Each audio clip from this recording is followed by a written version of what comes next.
여기 농도 변화에 따른 평형 이동 한번 봅니다. 여기서 하고 있는 내용을 내가 한번 구체적으로 설명해 줄게. 우리 방금 전에 수업 시간에 봤던 것처럼 반응식을 하나 내가 제시를 할 건데 그냥 간단하게 볼게. A라는 기체가 B라는 기체랑 평형을 이루는 거야. 그럼 우리가 여태까지 봤던 거는 나 맨 처음에 A만 넣어놨어. 그럼 A가 누가 되는? B가 되는 정반응이 일어나겠지? 그럼 이제 B가 생겼으니까 다시 B가 A가 되는 역반응이 일어나다가 결국에는 A랑 B의 농도가 겉으로 봤을 때 변화가 없는 평형에 도달하죠. 우리 여태까지 문제 풀었던 건 여기야. 근데 우리가 이제 다시 문제 풀 건 뭐냐면 나 그래서 A랑 B가 평형에 도달했어. 이때 A의 몰 농도가 1몰 농도고요. B의 몰 농도가 2몰 농도인 평형에 도달해서 겉으로 봤을 때 아무런 변화가 없어? 그럼 지금 온도 조건에서 내가 평형상수 K를 한번 구해보면 A의 몰 농도분의 B의 몰 농도가 이 반응의 평형상수식이고 얘가 지금 평형 상태니까 이 값들을 여기다 넣어주면 그게 평형 상수죠. 1몰 농도분의 2몰 농도니까 현재 온도 조건에서 이 반응의 평형 상수는 2다 라고 설명할 수 있어. 근데 내가 여기서 이제 이번 단원에서 뭘 할 거냐면 이미 평형에 도달한 개에다가 내가 반응물을 한 번 더 넣어볼 거야. 자, 그럼 내가 여기서 이제 숫자 값을 실제로 제시를 해줄 건데 이 용기는 1리터짜리예요. 그러면 어떤 물질의 양은 N은 M 곱하기 V인데 얘 몰농도 1리터짜리인데 부피 1리터였으니까 여기 들어있는 A의 양은 1몰이죠. 얘 몰농도 2몰농도짜리인데 부피는 1리터니까 여기 들어있는 B는 2몰이죠. A 1몰과 B 2몰이 평형을 이루고 있었는데 내가 여기다가 농도 변화 시킨 다음에 A의 양은 A를 한번 1몰 넣어볼 거야. 그럼 그 순간에 대해서 내가 한번 살펴보면 A는 1몰 있었고 B는 2몰 있었는데 A 1몰 넣어줬어. 그럼 그 순간에는 저 안에는 A는 2몰만큼 들어있고 B 기체는 2몰만큼 들어있겠지. 여기 이해되지 얘들아? 그럼 우리 이거 가지고 현재 조건에서의 반응지수를 한번 찾아볼 건데 반응지수도 평형상수식이랑 똑같이 A 몰농도분의 B의 몰농도예요. 그럼 얘네들의 몰농도 다시 구해볼 건데 1리터짜리 강철 용기니까 부피 1리터, 부피 1리터로 나눠주면 얘 몰농도 2몰농도, 얘 몰농도 2몰농도라는 거 나와? 그럼 여기다가 2몰농도 넣어주고 2몰농도 넣어주면 내 반응지수 지금 얼마야? 1인 거야. 나 원래 이 상태일 때 내 반응지수는 Q랑 똑같이 1몰 농도분의 2몰 농도에서 2였는데요. A가 딱 들어왔어? 그럼 A의 양이 갑자기 늘어나니까 A의 몰 농도가 커지는 거잖아. 그래서 2분의 2가 됐어. 1이 됐어. 이건 지금 현재 온도 조건에서 K랑 같은 거야? 다른 거야? 다른 거야. 그럼 나 지금 평형인 거야? 아닌 거야? 평형이 아닌 거야. 해서 나는 평형이었는데 반응물이 갑자기 들어와서 평형이 아닌 상태가 됐어. 내가 이걸 평형이 깨졌다라고 표현하는 거예요. 근데 얘네가 여기서 그렇다고 가만히 있겠어? 안정한 평형 상태를 쫓아서 다시 가겠어. 안정한 평형 상태를 쫓아서 다시 가겠잖아. 그럼 여기서 이제 정성적으로 표현해 볼 건데 내 반응 지수는 지금 1이야. 근데 현재 온도 조건에서 K는 2야. 둘 중에 누가 더 커? K가 더 커. Q가 작아요? Q가 작고 K가 작어. 근데 나는 항상 K가 되는 것을 추구하잖아. 그럼 내 반응지수는 커져야 돼? 작아져야 돼? 커져야 돼. 반응지수가 커지려면 어떤 변화가 있어야 되냐면 반응물의 양이 줄어들고 생성물의 양이 늘어나야지 이 분수값이 커지는 거죠. 반응물의 양이 줄어들고 생성물이 늘어나려면 어떤 반응이 우세하게 일어나야 돼? 정반응이 우세하게 일어나야 돼 해서 내가 반응물을 조금 넣어줬더니 정반응이 우세하게 일어나는 변화가 일어나는구나 라는 걸 예측할 수 있어요. 사건 그 케이스마다 볼 건데 반응물의 농도를 늘려줬더니 정반응이 우세하게 일어났어. 이게 첫 번째로 우리가 살펴보는 케이스고 귀납을 해볼 건데 두 번째로 넘어가 볼 건데요. 내가 여기 평형을 잘 이루고 있었는데 B를 한번 넣어줄 거야. B는 생성물이지. 얘 1몰 넣어줄 거야. 그럼 그 순간적으로 B는 3몰이 될 거고 A는 여전히 1몰이 있는 거죠. 그럼 이때 몰농도 구해보면 A의 몰농도 1몰 농도고 B의 몰농도는 3몰 농도예요. 그럼 이때 내 Q를 한번 계산을 해보면 A 몰농도 1몰 농도고 B 몰농도 3몰 농도니까 내 반응 지수는 지금 3이야.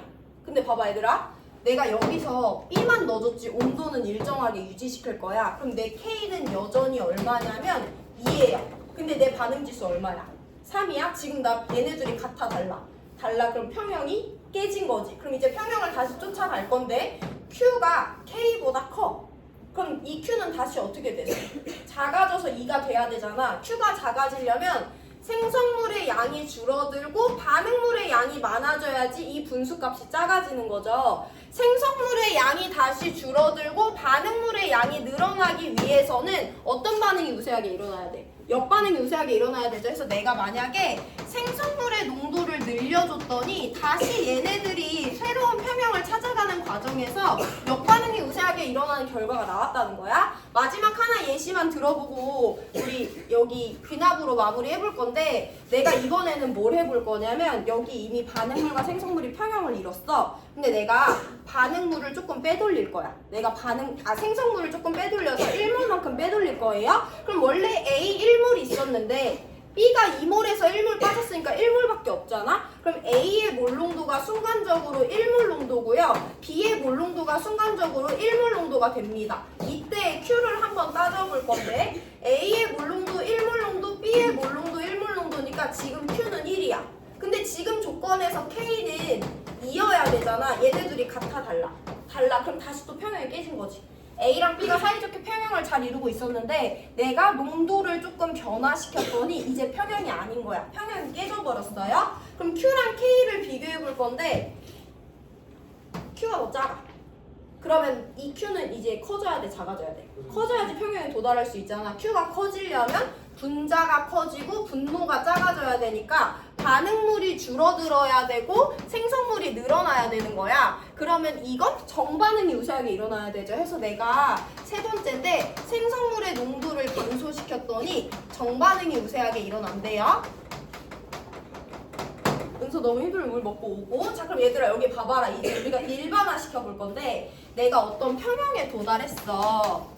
평형 상태에 있어서 평형 1번이에요. 근데 내가 그들의 어떤 조건을 변화시켰어. 그럼 얘네들은 평형이 깨져버리잖아. 그럼 다시 새로운 평형을 찾아가는 평형 이동 과정이 있고, 그래서 새로운 평형인 평형 2번에 도달하게 될 건데, 이 과정에서 우리가 일반화 시킬 수 있는 내용이 있어요. 반응물의 농도를 늘려줬대. 그랬더니 누가 우세하게 일어난대? 정반응. 정반응은 반응물의 농도를 감소시키는 거야, 증가시키는 거야? 감소시키는 거지. 생성물의 농도를 늘리는 변화를 줬대. 그랬더니 무슨 반응이 우세하게 일어나면서? 역반응이 우세하게 일어나면서 증가된 생성물의 농도를 다시 다운시키는 거죠. 내가 생성물의 농도를 한번 감소시켜봤대. 그랬더니 누가 우세하게 일어나서? 정반응이 우세하게 일어남으로써 내가 감소시킨 생성물의 농도를 다시 증가시키겠다는 거잖아. 이걸 이해했으면 방금 우리가 밑줄 친 부분을 다시 한번 읽어볼 건데요. 반응식 바로 밑에 먼저 밑줄 친다.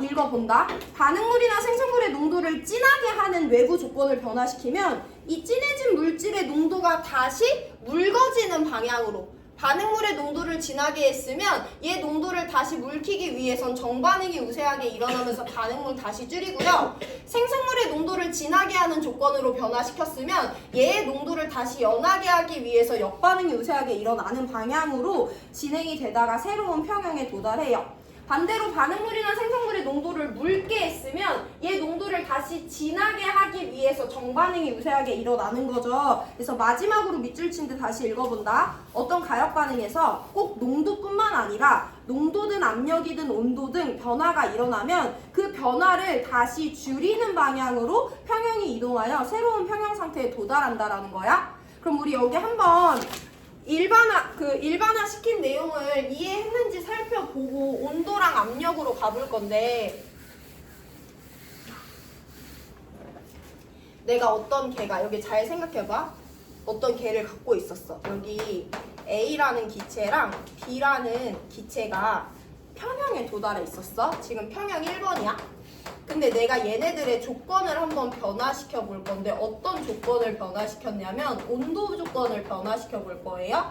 온도를 갑자기 높여줬대. 나 진짜 안정하고 평형에 도달해 있었는데 갑자기 누가 내 온도를 높인 거야. 그럼 느차틀리 원리에 따르면 다시 온도를 어떻게 하는 방향으로? 온도를 다시 낮추는 방향으로 평형이 이동해줘야 되잖아. 그럼 얘들아 질문이 하나 있는데, 온도를 낮추려면 흡열 반응이 일어나야 돼? 발열 반응이 일어나야 돼? 발열이 일어나면 주변으로 뭐가 방출돼? 에너지가 방출되니까 주위의 온도 높아지죠. 흡열이 일어나면 내가 뭐를 먹어버리니까 열을 먹어버리니까 주위의 온도가 어떻게 돼? 낮아져. 그럼 나 평형 안정한 상태에 있었어. 근데 누가 갑자기 내 온도를 높였네? 그럼 나 다시 온도를 낮추고 싶은 방향으로 평형이 이동한다는 게 르샤틀리의 원리야. 일단 여기를 대답할 수 있다는 것은 르샤틀리의 원리는 이해한 거예요. 온도를 높였대. 그럼 다시 낮춰서 평형에 도달해야 되잖아. 근데 여기서 한 가지 개념이 더 들어오는데 그럼 온도를 낮추는 반응이라는 게 뭔데? 라고 한다면 온도를 낮추는 반응은 흡열 반응이에요. 그래서 흡열 반응이 일어나서 새로운 평형에 도달한다 라는 것을 우리가 설명할 수 있어야 되는 게 반응 엔탈피와 화학 평형에서 결론이 되는 거다. 한 번 더 볼게. 준기야, 내가 평형에 도달해 있었는데 온도를 갑자기 낮춰줬대. 그러면 나 잘 평형이 일어나가지고 되게 안정한 상태 잘 찾아 있었어? 근데 누가 갑자기 내 온도를 낮췄어. 그럼 내가 다시 그 온도를 어떻게 해? 높이는 방향이어야 되죠. 그게 르샤틀리의 원리야. 그 변화를 상쇄시키는 방향으로 내가 어떤 변화를 추구해야 돼. 근데 온도를 기체들끼리 어떻게 올릴 거야? 그렇게는 있을 수 없고요. 반응열을 이용해야 되는데 온도를 낮춰줬으면 온도를 높이는 방향으로 평형이 이동한다는 걸 설명할 수 있어. 한 가지 더, 온도를 높이려면 무슨 반응이 일어나야 돼? 발열 반응이 일어나야 되죠. 그래서 여기가 발열 반응이 더 우세하게 일어남으로써 새로운 평형에 도달한다라는 것까지 설명할 수 있으면 반응 엔탈피와 화학 평형에 대해서 설명할 수 있는 거예요. 그럼 한 번 더 본다. 내가 평형에 잘 도달해 있었어. 근데 누가 갑자기, 우리 지금 다 기체 나오잖아. 누가 갑자기 그 기체들의 압력을 높였어. 그러면 내가 다시 압력을 어떻게 하는 방향으로? 낮추는 방향으로 반응이 우세하게 진행돼서 새로운 평형에 도달하는 것이 평형 이동이지. 압력을 높여줬대. 그럼 압력을 낮추는 방향으로 반응이 우세하게 진행됩니다 라고 설명할 수 있는 학생은 일단 르샤틀리의 원리는 잘 이해하고 있는 거예요. 근데 이 다음에 안 되는 건 뭐냐면 압력을 낮출 수 있는 방법이 뭔데? 라고 설명할 수 있잖아. 압력은 뭐에 의해서 결정되냐면 V분의 nRT라는 공식에 의해서 결정돼요. 그래서 여기서 다시 한 번 더 이상기체 상태 방정식이라는 것이 활용이 되는데 어려울 게 없어. 왜냐면 우리는 이번 단원에서 보통 강철 용기에서 반응하기 때문에 부피 안 변해요. 온도 통제해주면 온도도 안 변해, 상수도 안 변해 해서 우리 전체 기체의 압력은 기체의 몰수에 비례한다라는 거 알았었거든? 그러면 일단 첫 번째는 야 내가 갑자기 압력 높여줬어. 그러면 압력을 낮추는 방향으로 평형이 이동할 거야. 설명하면 르샤틀리의 원리야. 그럼 압력을 낮출 수 있는 방법은 뭔데? 그럼 누구를 낮추는 방향으로? 기체 분자수를 감소시키는 방향으로 반응이 우세하게 진행된다라는 것까지 설명하면 돼요. 그럼 이런 예시는 뭐가 있냐? 예를 들어 내가 A랑 B가 만나서 EC가 되는 평형이래. 얘네 다 기체야. 반응물의 개수야 얼마야? 3이야? 생성물의 개수야 얼마야? 2야. 그럼 얘는 정반응이 진행될 때 기체 분자수가 감소해, 역반응이 진행될 때 기체 분자수가 감소해. 정반응이죠. 내가 이런 애들이 평형을 이루고 있는 애들의 압력을 높여줬어? 그럼 다시 압력을 낮추기 위해서 평형 이동할 건데 압력을 낮추기 위해선 기체 분자수가 감소해야 되니까 얘네들은 지금 정반응이 우세하게 일어날 것이다 라는 것까지 설명하면 화학 평형의 개념도 이해하고 있는 거고 이상기체 상태 방정식도 활용할 수 있는 거예요. 자, 그럼 다시 마지막이다. 여기까지만 하고 오늘 수업 마무리할 건데 평형에 잘 도달했어. A랑 B랑 C 기체가 평형에 도달해 있었는데 내가 얘네들의 압력을 갑자기 낮춰줬어. 그러면 다시 압력을 어떻게 하는 방향으로? 높이는 방향으로 어떤 반응이 우세하게 진행돼요. 이것은 르샤틀리의 원리로 설명합니다. 그럼 어떤 기체들의 합의 전체 압력을 높이기 위해서는 누가 많아지는 방법이 있어? 기체 분자수가 많아지는 방법이 있잖아 해서 N이 커지는 반응이 우세하게 일어난다라는 것까지 설명하면 2단원, 1단원 개념 모두 다 알고 있는 거고요. 마지막 화학원 개념까지 사용하는 거지. 그럼 이 반응이 기체 분자수가 늘어나는 반응이 일어난다면 무슨 반응이 우세하게 일어나는 건데? 역반응이 우세하게 일어나야지 기체 분자수가 늘어날 수 있죠. 해서 이런 개에다가 압력을 낮춰주면 역반응이 우세하게 일어날 거다라고 설명해야 돼. 압력을 낮춰줬을 때 무조건 역반응이 아니라 압력이 낮춰줬을 때 분자수가 증가하는 반응이 한동안 우세하게 진행되는데 이 반응은 반응물보다 생성물의 개수의 합이 작으니까 이 반응이 반응은 역반응이 진행돼야지 기체 분자수가 늘어날 수 있다라고 그때그때마다 설명하시면 돼요. 야 그럼 이런 반응 있잖아. A가 B랑 만나서 두 개의 C가 된대. 얘 반응물이랑 생성물의 개수야 같아 달라? 같잖아. 그럼 얘는 정반응이 우세하게 진행돼도 역반응이 우세하게 진행돼도 전체 기체의 분자수 변화 없겠죠? 그러면 압력을 높여줬어? 그럼 압력을 낮춰야 되는데 얘네들은 반응이 누가 우세하게 일어나도 기체 분자수 변화 없지. 그럼 이때는 얘네들의 평형 이동은 하지 않는다라는 수준까지만 우리는 이번 연도에 봅니다. 일단 오늘 수업은 여기까지 하고 다음 시간에 문제 풀면서 적용할게요.